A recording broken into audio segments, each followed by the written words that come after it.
السلام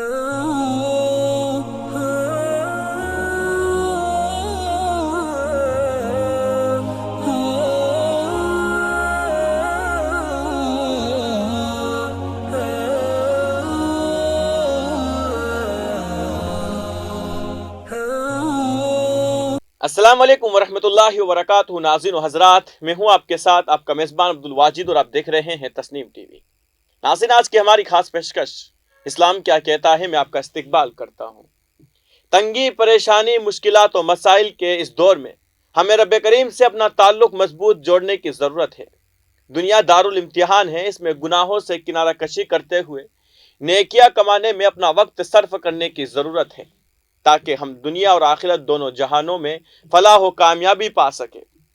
حضرت انس رضی اللہ تعالیٰ عنہ سے روایت ہے کہ سرکار دو عالم صلی اللہ علیہ وسلم نے ارشاد فرمایا کہ میں اور قیامت ان دو انگلیوں کی طرح ہے. سرکار دو عالم صلی اللہ علیہ وسلم نے کلمہ شہادت والی انگلی اور اس کے برابر والی انگلی ملا کر فرمایا کہ میری بعثت میں اور قیامت میں اتنا قرب ہے اور اتصال ہے جتنا کہ ان دونوں انگلیوں میں ہے.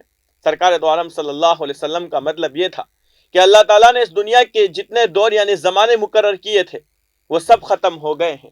اب یہ آخری دور ہے جو میری بعثت سے شروع ہوا ہے اور قیامت پر ختم ہوگا. میرے اور قیامت کے درمیان کوئی نیا نبی نہیں آئے گا، نہ کوئی امت پیدا ہوگی. قیامت کا دن جسے روز آخر کہتے ہیں اس کا آنا حق ہے اور ضرور آنے والا ہے. وہ دنیا کا آخری دن ہے.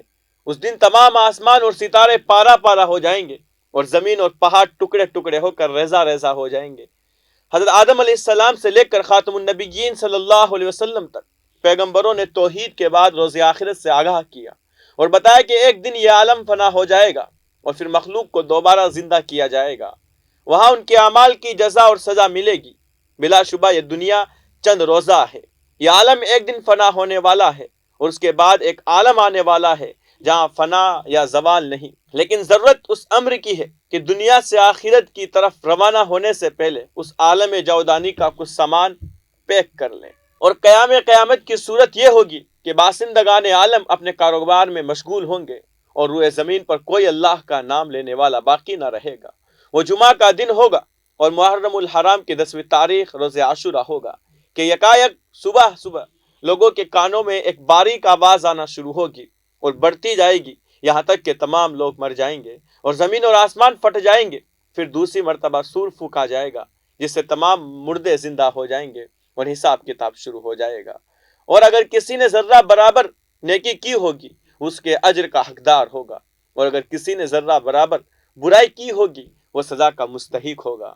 اس دن اللہ تعالیٰ اپنی قدرت کاملہ سے جسم کی بوشیدہ ہڈیوں اور خاک میں ملے ہوئے ریزوں کو ہر جگہ سے جمع کرے گا، خواہ وہ آگ میں جلایا یا پانی میں غرق ہوا ہو یا ہوا میں اڑایا گیا ہو یا دھوپ میں خشک ہو گیا ہو یا گل سڑ کر خاک میں مل گیا ہو یا شکم حیوانات میں ہضم ہو گیا ہو. جسم کے تمام اجزاء کو جمع کریں گے. اسلام نے اس بات پر خاص طور پر زور دیا ہے کہ دنیا کی زندگی کے بعد انسان کو ایک اور زندگی ملے گی جسے آخرت کی زندگی کہتے ہیں. اس لیے انسان کو دنیا میں ایسا کوئی کام نہیں کرنا چاہیے کہ جس سے آخرت کی زندگی خراب ہو. اور ایسے کام قرآن حکیم میں صاف طور پر بتا دیے گئے ہیں جن کا اثر آخرت کی زندگی پر پڑتا ہے، اور وہ کام بھی اچھی طرح کھول کر سمجھا دیے ہیں جن کے کرنے سے آخرت کی زندگی سنورتی ہے. سرکار دو عالم صلی اللہ علیہ وسلم نے ان سب کاموں کے کرنے کا طریقہ بھی بتا دیا ہے جو قرآن کریم کی روح سے آخرت کی زندگی کے لیے مفید ہے. اور ہادی برحق نے بذات خود عملاً ان کاموں سے بچ کر بھی دکھا دیا اور زبانی نصیحتیں بھی کر دی جن سے آخرت کی زندگی خراب ہوتی ہے، اور وہ اصول بھی اچھی طرح سمجھا دیے ہیں جن پر چل کر دنیا اور آخرت دونوں درست ہو جاتے ہیں. موت کے بعد انسان کو اپنے آخری ٹھکانے پر پہنچنے سے پہلے آخرت کی کئی منزلوں سے گزرنا پڑتا ہے. ان میں سب سے پہلی منزل قبر ہے، یعنی انسان کو مرنے کے فوراً بعد قبر میں ڈالا جاتا ہے جہاں اللہ تعالیٰ کے بھیجے ہوئے 2 فرشتے اس کے پاس آتے ہیں اور اس سے اس کے معبود اور اس کے رسول اور اس کے دین کے بارے میں سوال کرتے ہیں. مردے کو ان تمام سوالوں کا جواب دینا پڑتا ہے. حضرت عثمان غنی رضی اللہ تعالیٰ عنہ فرماتے ہیں کہ یہ باز پرس سب سے پہلی جواب دہی ہے. اگر آدمی اس میں کامیاب ہو جائے اور فرشتوں کے سوالوں کا صحیح جواب دے دے تو وہ قبر کی منزل سے گزر جاتا ہے، اور اس کے بعد باقی جتنی منزلیں آتی ہیں ان سب کو وہ بڑی آسانی سے طے کر لیتا ہے. اس کے برعکس اگر کوئی شخص فرشتوں کے سوالات کا صحیح جواب نہ دے سکے اور قبر کی منزل سے نجات نہ پا سکے تو اس کے بعد کی آنے والی منزلیں اس منزل سے بھی سخت تر ہوتی ہے۔ اگر کوئی شخص زندگی بھر پکا مسلمان رہا، اپنے عقائد پر مضبوطی سے قائم رہا، سرکار دو عالم صلی اللہ علیہ وسلم کی تعلیمات اور ارشادات پر عمل کرتا رہا، دین کو مضبوطی کے ساتھ تھامے رہا، تو اسے قبر میں بھی صحیح جواب دینے میں جھجک نہ آئے گی۔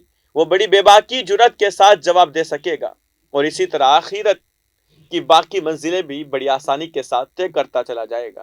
اس کے برعکس جو شخص دنیا میں بے عقیدہ رہا، سچے دین پر قائم نہ رہ سکا، اسے قبر میں بھی فرشتوں کے سوالات کا صحیح جواب نہ آئے گا، باقی منزلیں بھی اس کے لیے سخت تر ہو جائے گی۔ در حقیقت دنیا پیٹھ موڑ کر جا رہی ہے اور آخرت سامنے سے آ رہی ہے۔ ہمیں دنیا کے چاہنے والوں میں سے نہیں بلکہ آخرت کی فکر اختیار کرنے والے بننا چاہیے، کیونکہ آج کا دن کام کا ہے، حساب کا نہیں، اور کل کا دن حساب کا ہوگا، کام کا نہیں۔ آج تو عمل کی مہلت ہے جو کل نہ رہے گی۔ آج جو کچھ کیا ہوگا کل اس کے بارے میں باز پرس ہوگی اور اس کے مطابق جزا اور سزا ملے گی۔ اللہ تعالی ہمارا حامی و ناصر ہو۔